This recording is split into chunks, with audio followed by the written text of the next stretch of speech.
नमस्कार। आज मैं जो आपको कहानी सुनाने जा रहा हूँ वो एक भूतिया कहानी है और उसका भूतिया कहानी है। इसको मैंने फेसबुक पे 4 साल करीब हो गए मैंने लिखा था।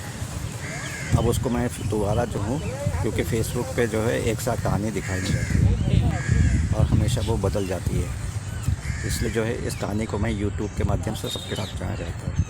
फेसबुक में उस कहानी का नाम था कंज्यूरिंग डॉग, और इस कहानी को मैं इस यूट्यूब के माध्यम से जो फिर से प्रस्तुत का नाम मैं रख रहा हूँ पैशाचिक गुड़िया।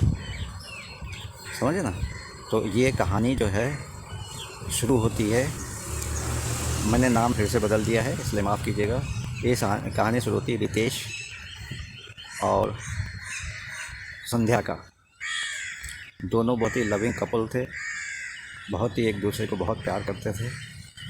उनकी एक छोटी सी बेटी जिनका नाम ऐसे तो जिसका नाम काव्या था, वो करीब 6-7 साल 8 साल की होगी। ये 3 लोग का परिवार बहुत ही सुंदर, बहुत ही सफल था और आपस में बहुत ही प्रेम से सब रहते थे। एक दिन जो है जब वो अपने ऑफिस गया हुआ था, रितेश अपने ऑफिस गया हुआ था, उसके बाद वो जब घर आया तो उसकी पत्नी ने कहा कि रितेश देखो जो है क्या कहते हैं, तुम एक काम करना, ये जो है क्या कहते हैं वो आया है चिट्ठी, दार्जिलिंग से तुम्हारे दोस्त ने भेजा है। अब बहुत उनके बेटे की शादी है और हम लोग को पहुंचना है ना। तो जो यदि तुम चाहो तो जो है क्या कहते हैं मैं सब इंतज़ाम कर देती हूँ और जो है हम लोग दार्जिलिंग के लिए चलेंगे। ये जो है पहले हम लोग बॉम्बे से कलकत्ता जाएंगे, कलकत्ता से फिर जलपाईगुड़ी, जलपाईगुड़ी से फिर सिलीगुड़ी, फिर वहाँ से जो है टॉय ट्रेन पर बैठ के हम लोग दार्जिलिंग जाएंगे। तो ये सब बातें हो गई। तो उन्होंने कहा कि ऐसा है कि मैं जो हूँ, मैं तो काम में बहुत व्यस्त हूँ, मैं तो बुकिंग वगैरह करा नहीं पाऊँगा, ऐसा करता हूँ कि तुम ही जुगाड़ कर। तो उसने कहा कि अनवर है ना, अनवर जो है इन लोग का जो है क्या कहते हैं रितेश के ऑफिस, और साथ साथ इन लोग को इतना मानता था कि वो इनके लिए कुछ भी कर सकता था। तो कह रहे हैं मैं अनवर से सहायता ले लूँगी, तुम ऐसा करना जब ऑफिस कल जाना तो अनवर को मेरे पास भेज देना। तो ये बात हो गई। अब मैं जो हूँ मेन मुद्दे पर आता हूँ। कहानी का जो है ये एक हॉरर स्टोरी है। ये 4 साल पहले मैंने लिखी थी, इसका फिर से मैं करके कुछ फेरबदल करके मैं दे रहा हूँ, क्योंकि मुझको ज़्यादा टाइम नहीं देना है ना। आशा करता हूँ इस कहानी को आप लोग पसंद करेंगे, लाइक करेंगे, सब्सक्राइब करेंगे और शेयर भी करेंगे। तो इस कहानी को मैं जो हूँ आगे बढ़ाता हूँ।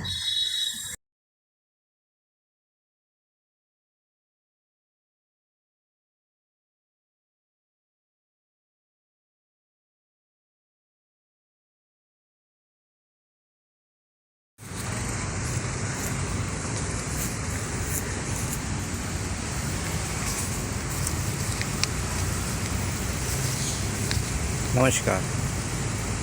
मैं आपको ये बता रहा हूँ जो कहानी मैं सुना रहा हूँ, तो ये कहानी जो है एक भयानक चुड़ैल की है जो कि गुड़िया में थी, और उसके करीब करीब उसने करीब करीब एक हंसते खेलते परिवार को तबाही के मोड़ पर ला ही दिया था।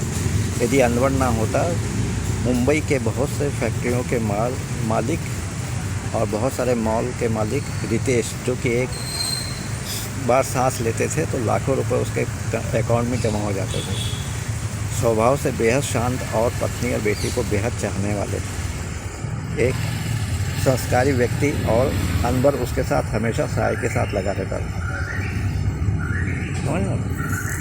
और जब संध्या ने अपने पति से अनवर को घर भेजने के लिए कहा तो उसने सबसे पहले अनवर को अपने घर की ओर रवाना कर दिया। विशालकाय और खूबसूरत बंगला, गार्ड ने इंतकाम से अनवर के आने की सूचना दी, उधर से भेजने के लिए कहा गया। अनवर ने कहा, अनवर अंदर पहुंचा, कहा संध्या को नमस्कार, क्या कहा जी भाभी जी क्या काम पड़ा है कि मुझे आनंद फनन यहाँ भेज दिया गया। हाँ अनवर भाई, इनका एक दोस्त विनय दार्जिलिंग में रहता है। उनके एकमात्र बेटे कुणाल का विवाह है और हमको निमंत्रण दिया है। मैंने रितेश से कह दिया कि हम लोग जा रहे हैं और अब आप यह टिकट की बुकिंग करवा दीजिएगा, आप भी साथ चलेंगे। उसके अलावा मैं रितेश को एक शादी की सालगिरह की सरप्राइज़ देना चाहती हूँ, उसका सब इंतजाम आपको ही करना है। और धीरे धीरे पूरा प्लान बतलाया।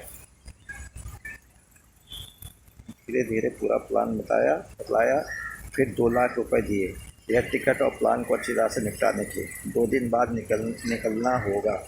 जो करना आज और अभी से शुरू कर दो। रुपयों की चिंता न करना, ये 10 लाख और रख लो, कम पड़े तो और मांग लेना, काम हो जाना चाहिए। जी भाभी जी, मैं कल सुबह आपको सबसे पहले खुशखबरी दूंगा। हाँ, पर रितेश को कानो कान खबर ना हो। संध्या ने कहा कि रितेश को कानो कान खबर ना हो। अनवर ने मुस्कुराकर हामी भरी और चला गया। दूसरे दिन सुबह प्लान के अनुसार 4 या टिकट और संपूर्ण काम को ठीक से करने की जिम्मेदारी को निपटाकर उसने आकर संध्या को सूचित किया। अब आपको जो है वीडियो में आपको आगे की तरफ मैं ले चलता हूँ और मैं फिर बता रहा हूँ। हाँ, जैसे ही जलपाईगुड़ी स्टेशन पर गाड़ी लगी, रितेश और संध्या अपनी बेटी के साथ उतरे। रितेश देखकर दंग रह गया कि इतनी दूर उनके कर्मचारी स्वागत करने के लिए हाथों में फूल मालाएं लेकर खड़े हैं। संध्या ने पीछे मुड़कर अनवर को देखा और मुस्कुराहट से उसको धन्यवाद दिया। जब रितेश के कर्मचारियों ने स्वागत कर लिया, उससे भी बड़ा झटका रितेश को तब लगा जब उन्होंने देखा कि भीड़ में पीछे पूरी फिल्म यूनिट अपने तमाम कैमरों और फिल्म निर्माण में काम आने वाले इंस्ट्रूमेंट को लेकर आगे बढ़े। तब रितेश के धैर्य का बांध टूट गया और संध्या की ओर देखा। तब अनवर ने खुलासा किया कि ये फिल्म इंडस्ट्री के लोग एक 5 मिनट की फिल्म बनाना चाहते हैं, जिसमें आप और संध्या जी अभिनय करेंगे। और एक एक करके सबसे परिचय कराने लगा। फिल्म डायरेक्टर ने सीन समझाया और मेकअप वैन में ले जाकर सुपरस्टार राजेश खन्ना और संजना टैगोर जी के ऊपर फिल्माया गया गाना, जो कि आराधना फिल्म का था, जो है मेरे सपनों की रानी कब आएगी तू, आए रुत मस्तानी कब जाएगी तू, चलिया ओ चलिया। ये गाना जो है टॉय ट्रेन में फिल्माया गया था, जो कि क्या कहते हैं आराधना पिक्चर का बहुत ही सुपरहिट गाना था। अब हमको दार्जिलिंग जो है, उसमें दार्जिलिंग हिमालयन रेलवे ने 1881 में टॉय ट्रेन बनवाया था, जो नैरो गेज लाइन पर जलपाईगुड़ी से 78 किलोमीटर दूर दार्जिलिंग तक जाती है। कोयले से चलने वाली ट्रेन में 2 ही डिब्बे होते हैं। इतनी धीमे चलती है कि रेलवे लाइन के साथ सड़क मार्ग के लोग बाग ट्रेन से उतरकर खाने पीने का सामान खरीद कर फिर से ट्रेन में चढ़ जाते हैं। दार्जिलिंग का क्षेत्रफल 10.6 स्क्वायर किलोमीटर है। तापमान 21 डिग्री सेंटीग्रेड होता है। ये पश्चिम बंगाल का हिल स्टेशन है। बहुत ही खूबसूरत चाय बागान, tiger hill, Japanese rock garden, ropeway cable, zoo इत्यादि से मतलब बहुत ही घूमने फिरने की जगह है।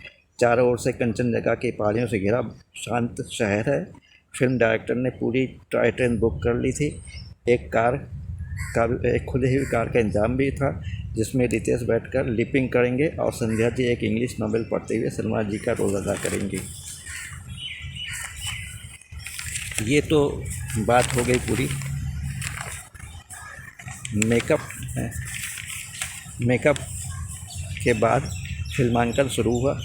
बिना किसी रीटेक के मशहूर गाने का फिल्मांकन राजेश खन्ना और सलमा जी की तरह ही दोनों ने जीवंत अभिनय किया।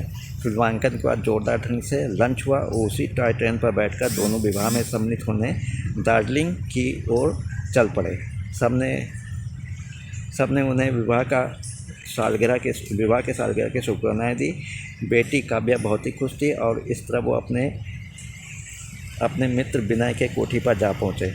कोठी के गेट पर ही उनका जोरदार स्वागत हुआ पंजाबियों के लहजे से और उनके कमरे तक पहुंचा दिया गया। फ्रेश होने के बाद जोरदार ढंग से पंजाबी नाश्ता भी हुआ। लस्सी पीकर आराम करने अपने कमरे में चले गए।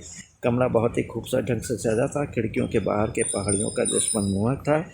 कमरे में एक जो है बहुत बड़ा सा वॉल क्लॉक लगा हुआ था और खिड़कियाँ उसकी चारों तरफ खुली हुई थी।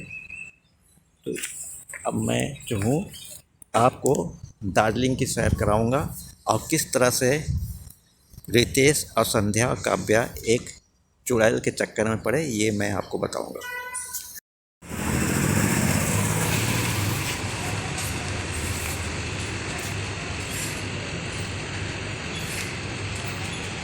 नमस्कार, आपको मैं वीडियो में आगे पर आगे लेते हूँ। पापा चलो घुमाए, यहाँ पर मेरी उम्र की कोई लड़की नहीं है और मम्मी औरतों में बैठ कर कुछ कर रही हैं। मैं बोर हो रही हूँ, पापा चलिए। मैं बेटी के अनुरोध को रितेश टाल नहीं पाया। तो शाम के 5 बजे थे, पहाड़ी इलाका था,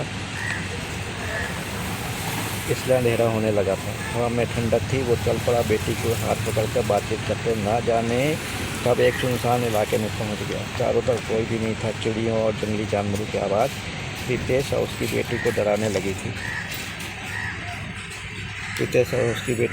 लगी थी। रितेश और काव्या दोनों बहुत ही थक चुके थे। सुस्ताने के लिए एक पत्थर पर जाकर बैठ गए। तभी काव्या की नज़र एक पेड़ पर पड़ी जिसकी जड़ के पास एक खूबसूरत सी गुड़िया रखी थी। गुड़िया को देखते वो उसे उठाने के लिए दौड़ी और उसने गुड़िया को उठा लिया। रितेश को उसकी यह हरकत बहुत ख़राब लगी और उसने अपनी बेटी को मना किया, पर बेटी नहीं मानी। जिद पकड़ ली कि ये मेरी गुड़िया है पापा, मैं इसे नहीं फेंकूंगी। बेटी का जिद देखा उसने भी कुछ नहीं कहा। कहा चलो बेटी अंधेरा हो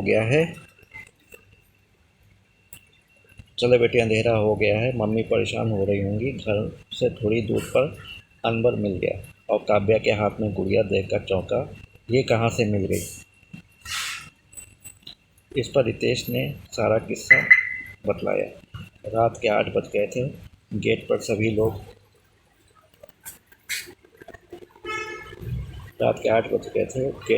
लोग खड़े थे। रितेश, काव्या और अनवर को देखकर सबके जान में जान आई। संध्या ने पूछा, अनजाने शहर में कहाँ चले गए थे? जब उसे पता चला कि काव्या को घुमाने ले गया था और वहाँ से कैसे गुड़िया उठा लाई है। फेंको उसे। काव्या, इस तरह से सड़क पर पड़ी चीज़ नहीं उठाते। नहीं मम्मी, ये मेरी गुड़िया है, मैं किसी को नहीं दूंगी। संध्या कर भी क्या सकती थी? गुस्से में बड़बड़ाने लगी और साथ चली गई। रात के 10 बजे डिनर करके सब लोग अपने अपने कमरे में चले गए। शादी का घर था, मेहमानों से भरा हुआ था और रात के 12 बजे जैसे ही वॉल क्लॉक ने जोर से घंटा बजाना शुरू किया कि भयानक रूप से बरसात होने लगी।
जोर से आकाश में बिजली कड़की और उसी के साथ लाइट चली गई और एक भयानक सी शक्ल की औरत खिड़की के रास्ते से कमरे में कूदी और गुड़िया को उठाकर भागने लगी। गुड़िया के साथ उसकी लड़की का हाथ भी पता नहीं कैसे फंस गया, साथ साथ लड़की को भी घसीट कर ले जाने लगी। संध्या की आंखें खुल गई। इस भयंकर मंजर को देखकर वो चीख पड़ी और औरत गुड़िया और उसकी लड़की को उठाकर उस अंधेरे में गायब हो गई। थोड़ी देर में कमरे के बाहर बहुत से लोगों का जमा वाला हो गया। संध्या चीखती हुई कमरे से निकली। बदहवास से रितेश भी उसके पीछे दौड़ा। सबकी टॉर्च की रोशनी चमकने लगा। इतने में काव्या चीखी, मम्मी बचाओ बचाओ। चीख आखिरी वाले कमरे से आ रही थी और कमरे के दरवाजे पर ताला लगा था, लेकिन रोने की आवाज़ कमरे के अंदर से आ रही थी। विनय और कुणाल ने उस बंद कमरे को खोला। तब तक लाइट भी आ गई।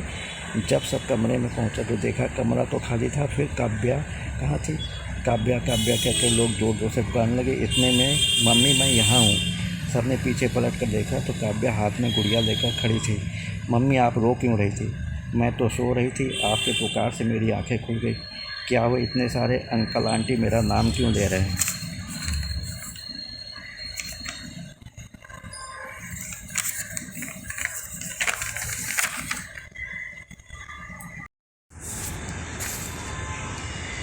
मेरी बच्ची कहकर रोते हुए संध्या ने काव्या को गोद में उठा लिया और शीशक कर रोने लगी। वहाँ खड़ी औरतों ने धारस बताया, कहने लगी कि आपने कोई बुरा सपना देखा होगा जी, और डर कर आँख खुल गई होगी। अंधेरे में काव्या दिखलाई पड़ी नहीं होगी, तब आप घबरा कर चीखी होंगी और कमरे के बाहर भागी होंगी। पर बंद दरवाजे वाले कमरे में कौन रो रहा था? कि वो भूतिया था और उसमें ताला क्यों लगा था? खैर शादी वाला घर था, इसलिए किसी की बात को तूल देना नहीं चाहे और सभी संध्या को सांत्वना देते हुए अपने अपने कमरे में वापस चले गए। बरसात अभी भी हो रही थी। बादलों की कड़काहट माहौल को और भूतिया बना रही थी। दूर किसी पेड़ पर से कोई चिड़िया चीखी। कमरे में ऐसा लगा जैसे बहुत सारे साई इधर से उधर घूम रहे हैं। काव्या तो सो गई, पर रितेश और संध्या की आंखों में नींद कहाँ। इतने में रितेश को प्यास लगी। वो जैसे ही बिस्तर से उठकर पानी पीने के नीचे उतरा तो देखा एक औरत पानी का जग और गिलास ले खड़ी थी। बेड से दूर थी और उसने धीरे धीरे अपने हाथ को लंबा और करा और पानी का जग और गिलास रितेश को पकड़ा दिया। अब रितेश चौंका। उस औरत का हाथ 5-6 फुट का और भयानक शक्ल, सफ़ेद साड़ी पहने और देखने में वो एक चमगादड़ बनकर कमरे में उड़ने लगी। रितेश की सिट्टी पिट्टी गुम। उसने संध्या को जगाना चाहा, पर यह क्या, संध्या का चेहरा काला जला हुआ था और वो खून से लथपथ थी। जीभ निकली हुई थी, एक आँख गायब थी, उसमें से खून निकल रहा था। रितेश हड़बड़ाया और संध्या उठो, पर संध्या तो गहरी नींद में सो रही थी। अब रितेश सोच में पड़ गया, ये सब क्या हो रहा। सोचते सोचते वो भी गहरी नींद में सो गया। घड़ी में घंटे ने 2 बार धन धन करके घंटा बजा के बता दिया कि 2 बज गए हैं। रात के 2 बज रहे थे जब रात के 3 बजे एक बूढ़ा आदमी, जिसकी कमर झुकी हुई थी, ओवरकोट और हैट हाथ में सिगार लिए कमरे में टहल रहा था। रितेश के साथ संध्या भी जग गई और वो रहस्यमय बूढ़े ने मुंह खोला और ढेर सारा सिगार का धुआं उनकी ओर फूंक दिया। धुआं इतना जहरीला था कि दोनों की आंखें जलने लगी और जब धुआं छटा तो आदमी गायब। अवाक से रह गए दोनों, कौन था और बंद कमरे में कैसे गायब हो गया। खैर अब रितेश और संध्या को समझ में आ गया, ये सब उसी भूतिया गुड़िया के कारण हो रहा है। सुबह के 5 बजे घर के कुछ लोग जग गए थे। इतने में अनवर की आवाज़ सुनाई दी, साहब दरवाज़ा खोलिए, मैं अनवर। रितेश ने उठकर दरवाज़ा खोला और रात भर की भयानक घटना को सिलसिलेवार अनवर को बतलाया।